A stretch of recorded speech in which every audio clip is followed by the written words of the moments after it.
Hello, Lionel Farquer here.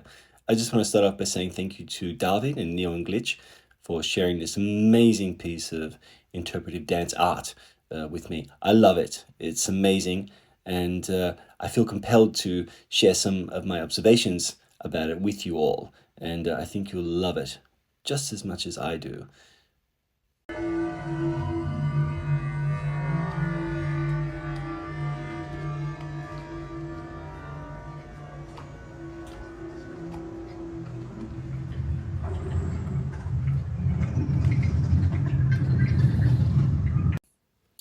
So, definitely from the first second, we see that this woman is an incredibly gifted artiste.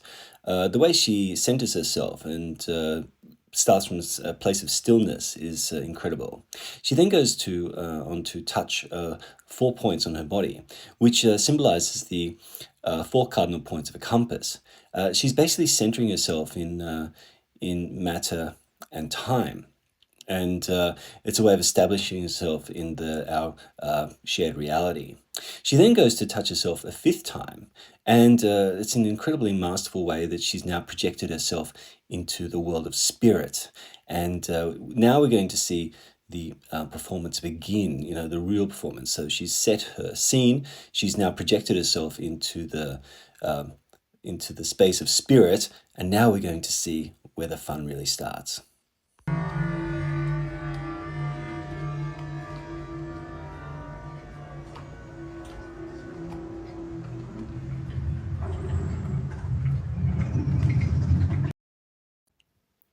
So as David mentioned, this piece is called The Spider's Web, and it gives us a hint as to what's about to come next. The web itself, the spider's web, represents our constricted nature. We don't really think much beyond our everyday existence, and it's this non-thinking which really traps us here on this plane, which is the spider's web. What we're seeing here is by the artiste in a sort of projecting herself into the realm of the spiritual, is that this is going to be challenged. And here we come up with the next part of the dance itself, which is really an expression of whether one has free will or doesn't, and the struggle to actually find the answer to that question. So the artiste herself then launches her body into a set of sort of grotesque, herky-jerky movements.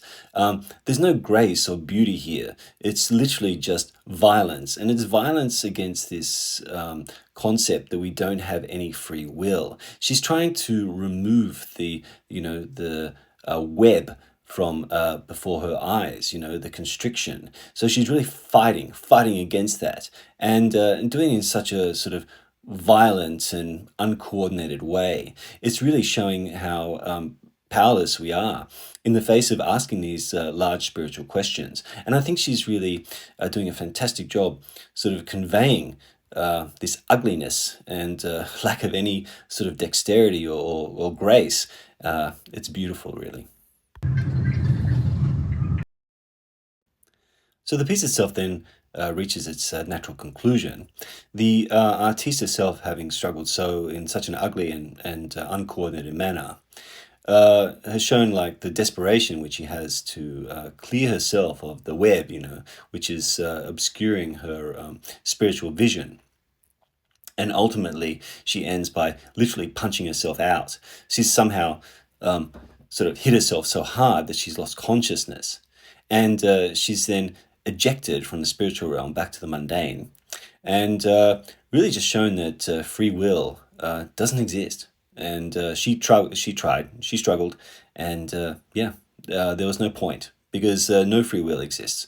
And as she lies unconscious on the ground at the conclusion, absolutely beautiful, wonderful, wonderful performance.